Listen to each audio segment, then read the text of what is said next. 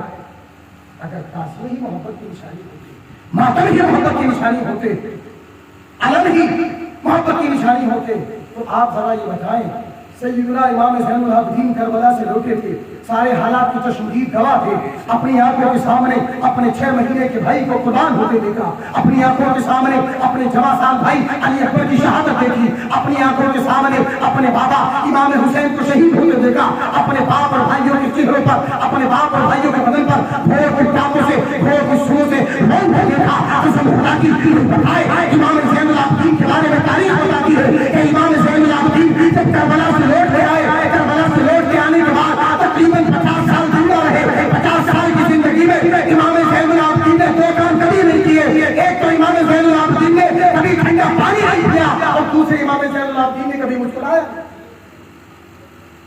2 کام زندگی میں نہیں کر پائے امام زین العابدین، کبھی ٹھنڈا پانی نہیں پی پائے، جب بھی ٹھنڈا پانی آتا تو رونے لگتے، ٹھنڈا پانی آتا امام زین العابدین کی آنکھوں سے آنسو بہنے لگتے۔ لوگ پوچھتے حضرت ٹھنڈا پانی آتا ہے تو آپ رونے کیوں لگتے ہیں؟ حضرت ٹھنڈا پانی آتا ہے تو آنکھوں میں آنسو کیوں آ جاتے ہیں؟ امام زین العابدین کہتے قسم خدا کی جب یہ پانی سامنے آتا ہے تو مجھے کربلا کی پیاسوں کی پیاس نہیں آتا، ان کی پیاس کا خیال آتا ہے تو دل اندر سے گواہی نہیں دیتا زین العابدین تو کتنا اچھا آدمی ہے، ٹھنڈا پانی پی رہا ہے، کاش تیرے بھائی بھی تیری طرح خوش نصیب ہوتے اور انہیں بھی پیاس کی شدت میں پانی کے قطرے ملے ہوتے۔ زین العابدین تو ٹھنڈے پانی سے پیاس بجھا رہا ہے، کاش تیرا 6 مہینے کا بھائی علی اصغر بھی تیری طرح خوش نصیب ہوتا تو اس کا سوکھا اور منا گلا بھی تر ہو گیا ہوتا۔ زین العابدین تو پانی پی رہا ہے، کاش تیرے بابا کے گلے کو پانی کے چند قطرے مل گئے ہوتے تو تیرے بابا نے یزیدیوں کو خاک خون میں ملا دیا ہوتا۔ کہتے ہیں جب بھی پانی آتا میری آنکھوں سے آنسو بہنے لگتے۔ تاریخ بتاتی ہے امام زین العابدین کربلا کی بات سے کبھی ہنسے نہیں۔ لوگ پوچھتے حضرت کیا بات ہے؟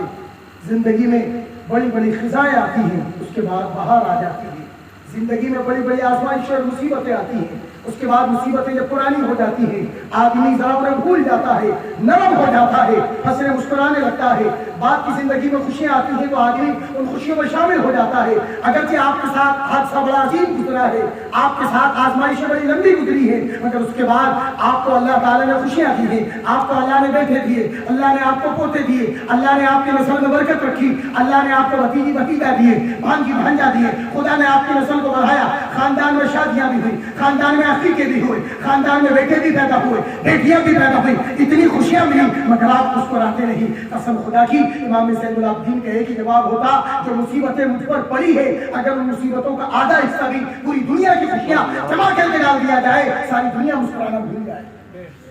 کبھی نہیں مسکرائے امام زین العابدین۔ تم کہتے ہو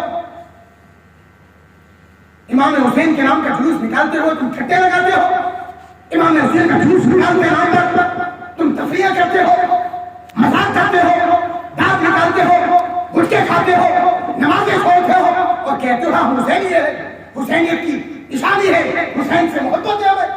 ساری زندگی امام زین العابدین کے چہرے پر مسکراہٹ نہیں آئی، تم خاص کربلا کی تاریخ میں تم خاص 10 محرم الحرام کو ہنستے ہنستے جاتے ہو، مستی کرتے ہوئے جاتے ہو، پھر کہتے ہو حسینی ہے۔ تمہیں شرم نہیں آتی؟ کل قیامت کے دن جب حساب و کتاب ہوگا، ہو سکتا ہے تمہارا حساب و کتاب اللہ تک بعد میں پہنچے، اس سے پہلے امام حسین تمہیں روک لے کہ ذرا رک جاؤ، میری محبت کے نام پر ہنستے تھے، ٹھٹے لگاتے تھے، تفریح کرتے تھے، دانت نکالتے تھے، مزے اڑاتے تھے اور نام بھرا لیتے تھے، نام میری محبت کا لیتے تھے، نام حسینیت کا لیتے تھے۔ ذرا سوچئے، دل پہ ہاتھ رکھ کے جواب دیجئے، کیا جواب ہوگا ہمارے پاس؟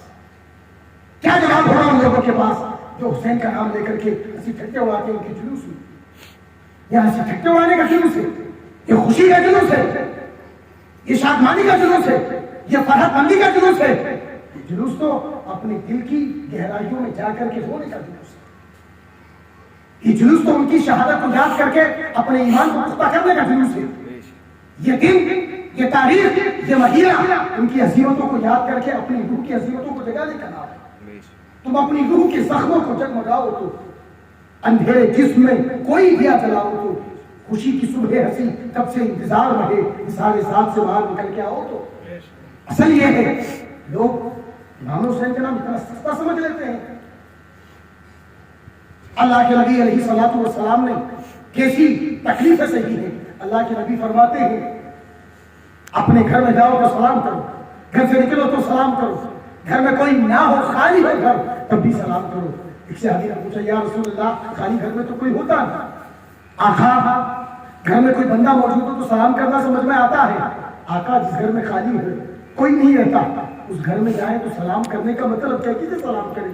اللہ کے نبی فرماتے ہیں جس گھر میں کوئی نہیں رہتا وہاں تمہارے نبی کی روح ہوتی ہے۔ سبحان اللہ، تمہارے نبی کی روح ہوتی ہے، تم سلام کرتے ہو جب آپ تمہارے نبی کی روح دیتی ہے۔ سبحان اللہ۔ جب ایک عام مسلمان کے گھر میں نبی کی روح ہے تو کیا کربلا کے میدان میں نبی کی روح موجود نہیں ہوگی؟ بے شک نبی کی روح نہیں ہوگی؟ تاریخ پڑھو، تاریخ گواہی دیتی ہے کربلا کا میدان جب شہیدوں کے خون سے لال ہو کے خشک ہو گیا، سورج خون کے آنسو بتاتا ہوا شرم کے مارے چھپ گیا، ہوائیں شرم سے منہ چھپا کے دائیں بائیں نکل گئی، پورا پچھم ہو گئی، رات کا سناٹا پھیل گیا۔ کربلا کے میدان میں فاطمہ کے لاڈلوں نے اپنی جانوں کے نذرانے دے کر حق ادا کر دیا، نانا کی شریعت کو بچانے کا کام نبھا دیا۔ اب نانا کے نواسوں نے سارا کام کر دیا، اب کام نانا کی نواسی کا شروع ہوا۔ کربلا کے قافلے میں ایک نبی کا نواسا تھا جو سب کا سربراہ تھا، امام علی مقام امام حسین، اپنی گردن کٹا کے حق ادا کر دیا نبی کے نواسے نے۔ اب اسی قافلے میں نبی کی ایک نواسی بھی ہے جس کا نام سیدہ زینب ہے، علی کی بیٹی ہے، فاطمہ کی دلاری ہے، نبی کی نواسی ہے، نواسے حق ادا کر چکے، اب نواسی کا حق ادا شروع ہوتا ہے۔ رات کے سناٹے میں حضرت سیدہ زینب ہے، ان کے دو بیٹے اور محمد کربلا کے میدان میں کٹے پڑے ہیں، دو بیٹے قربان ہوئے ہیں، جوان بھتیجا کٹا پڑا ہے، قاسم الگ کٹا پڑا ہے، علی اکبر الگ کٹا پڑا ہے، کربلا کے میدان میں پڑے ہیں۔ کل جوان بھائی عباس علمدار کے بازو کٹے پڑے ہیں، 500 سوتیلے بھائی عمر الاطرف، عثمان بن علی، ابو بکر بن علی جیسے جوان کربلا کے میدان میں بے گور و کفن پڑے ہیں۔ رات کے سناٹے میں سارے یزیدی ناچ گانے میں مست ہیں، شور شرابے میں مست ہیں، موج مستی کرتے ہیں۔ ایسے وقت میں آپ غور کریں تاریخ کربلا کی کیا سلیبس، کربلا کا نصاب ہمیں کیا بتاتا ہے، پڑھیں اور سمجھنے کی کوشش کریں اور اس سبق کو اپنی زندگی میں اتارنے کی کوشش کریں۔ جب رات کا سناٹا ہوا، سیدہ زینب اپنے بھتیجے امام زین العابدین سے کہتی تھی جو بیمار تھے، بیمار کربلا تھے، کربلا میں بیمار نہ ہوتے تو شاید یہ بھی اپنی جان کا نذرانہ پیش کر چکے ہوتے، مگر خدا کو حسین کی نسل کو چلانا تھا، اس لیے بیماری کے نام پر امام زین العابدین کی قربانی کو بچا کے رکھا۔ رات کو سناٹے میں امام زین العابدین کو آواز دیتی ہے حضرت سیدہ زینب، میرے بھتیجے ذرا اٹھ تو صحیح، ذرا اٹھ تو صحیح۔ ہمت کر کے اٹھتے ہیں، کہا پھوپھی جان بتائیں۔ کہا بیٹے اگر تیرے جسم میں کچھ طاقت ہو تو میرے ساتھ ذرا میدان کارزار میں چل۔ کہا رات کے وقت میں پھوپھی جان کیا کریں گی میدان کارزار میں جا کے؟ صبح کے منظر آپ بھولی نہیں ابھی تک؟ اپنے بھائی کی کٹی ہوئی گردن بھولی نہیں آپ؟ بھتیجوں کے کٹے ہوئے جسم نہیں دیکھے آپ نے صبح؟ اپنے ننھے اور محمد کے لہو لہان بدن نہیں دیکھے آپ نے؟ کیوں جانا چاہتی ہے رات کے سناٹے میں؟ حضرت سیدہ زینب فرماتی ہیں میرے بیٹے میرے بھائی کا سر کہیں ہے، میرے بھائی کا بدن کہیں ہے، میرے بھتیجوں کے سر کہیں ہے، جسم کہیں ہے، میرے بھائی عباس کے بازو کہیں ہے، اس کا جسم کہیں ہے، میرے اور محمد کا سر کہیں ہے اور ہاتھ پیر کہیں ہے۔ میں چاہتی ہوں اپنے سارے بھائی بھتیجوں کے جسم اور سروں کو ایک جگہ جمع کر کے انہیں عزت و احترام سے ایک ساتھ جمع کر دوں، نہ جانے کون ہمارے بعد ان بے گور و کفن جنازوں کو صحیح جگہ رکھے کہ نہ رکھے۔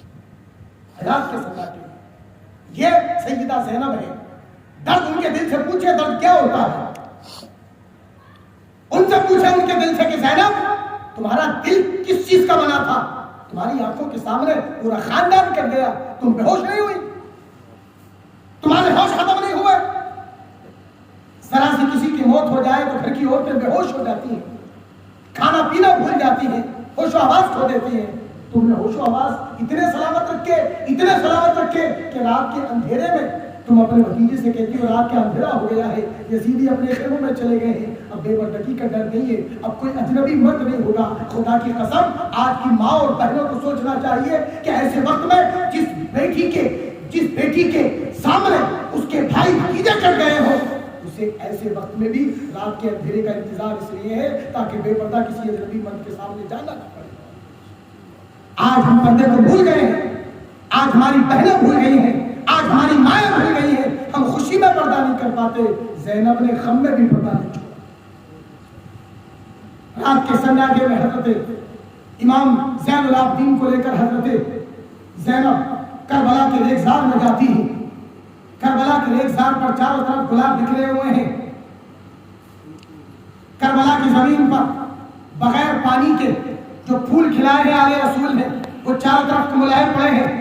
مسل دیا گیا ہے ان سارے پھولوں کو، سب کو جمع کرتی ہیں، اکٹھا کرتی ہیں، ایک جگہ کرتی ہیں اور ایک جگہ جمع کر کے اپنے بیمار بھتیجے سے کہتی ہیں آپ ذرا پوچھئے ایک بہن جب اپنے بھائی کے کٹے ہوئے سر کو اس کے درد سے جوڑ رہی ہوگی اس بہن کے دل پر کیا جذبات گزر رہے ہیں؟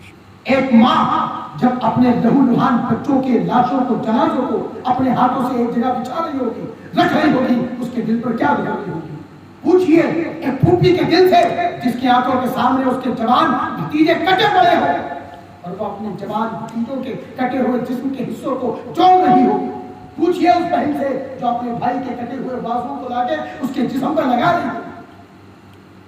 زینب نے کون سا امتحان نہیں دیا؟ پھوپھی کی حیثیت سے امتحان دیا، ماں کی حیثیت سے امتحان دیا۔ بھائی اور بیٹوں اور اپنے بھتیجوں ہر ایک کی طرف سے زینب نے تنی تنہا امتحان دیا۔ کربلا کے میدان میں اکیلے امام حسین نے امتحان نہیں دیا، کربلا کے میدان میں جس طرح نبی کے نواسے نے امتحان دیا نبی کی نواسی نے بھی امتحان دیا، سب کو جمع کر دیا۔ جمع کرنے کے بعد زین العابدین بیمار تھے، زین العابدین سے کہتی ہیں بیٹا اندر چلے جاؤ، میں خیمے کے دروازے پر بیٹھی ہوں۔ کہا پھوپھی جان آپ کیا کریں گی بیٹھ کر؟ کہا میرے بیٹے لخت جگر میرے لاڈلے میرے حسین کی یادگار، حسین کا کام پورا ہو گیا، زینب کا کام شروع ہو گیا۔ اب تک حسین تھے تو حسین خیمے کی حفاظت کا کام انجام دیتے تھے، حسین نہیں ہے اب حسین کی بہن نے کام انجام دیا۔ بیٹھ جاتی تھی خیمے کے دروازے پر، رات کا سناٹا گہرا پڑ جاتا ہے، اندر کون سو رہا ہے؟ سب سسکیوں کا عالم ہے خیمے حسین میں، سب سسکیوں میں اپنے رات کے حصے کو گزار رہے ہیں۔ یزیدیوں کے خیمے میں ہنگامہ ہے، شور ہے، مستی ہے، تفریح ہے، ہنگامہ ہے، ہنسی ہے، ٹھٹے ہیں، موج مستیاں ہیں۔ زین العابدین خیمے کے اندر چلے جاتے ہیں، حضرت زینب خیمے کے دروازے پر بیٹھی ہیں۔ اچانک آہستہ آہستہ رات کے سناٹے میں ایک سایہ آتا دکھائی دیا، سایہ قریب آیا، خیمے کے سامنے جنازے رکھے ہوئے تھے، یکے بعد دیگرے وہ جنازوں کے قریب آیا وہ سایہ، چہرہ اور سر پورا ایک بڑے سے لبادے میں ڈھکا ہوا تھا. قریب آیا اور اس نے چہروں کو دیکھنا شروع کیا. کبھی اس کے چہرے کو دیکھے، کبھی اس کے چہرے کو دیکھے، کبھی اس سر سے دھول کو صاف کرے، کبھی اس سے خون کو صاف کرے. قریب آتا گیا، قریب آتا گیا، یہاں تک کہ سارے جنازوں کو دیکھ لیا. اور جنازوں کو دیکھ کر آنے کے بعد اب وہ آہستہ آہستہ خیمے کی طرف بڑھنے لگا. حضرت سیدہ زینب نے دیکھا کہ کون اجنبی انسان ہے، پورے کا پورا سر سے پیر تک لبادے میں ڈھکا ہوا ہے، نہ جانے کون ہے. پہلے جنازے دیکھے، شہیدوں کے چہرے دیکھے اور اس کے بعد خیمے کی طرف آ رہا ہے. حضرت زینب کے دل پہ خیال گزرا کہیں ایسا تو نہیں کوئی بدبخت ظالم یزیدی اس ارادے سے آیا ہو کہ چلو خیمے میں چلتے ہیں، خاندان رسالت کی شہزادیوں کے پاس جو کچھ سونا چاندی ہوگا، جو زیورات ہوں گے وہ لوٹ لیں گے، یا پھر اس ظالم کی نیت پہ کوئی اور پاپ نہ آ گیا ہو. اس لیے حضرت زینب آواز دیتی ہے کہ آنے والے مسافر، آنے والے انسان اپنے قدموں کو تھام لے، خدا کا خوف اپنے دل میں پیدا کر. تو نہیں جانتا یہ خیمہ نبی کی شہزادیوں کا خیمہ، سب کچھ تو ہم نے لٹا دیا خدا کی راہ میں.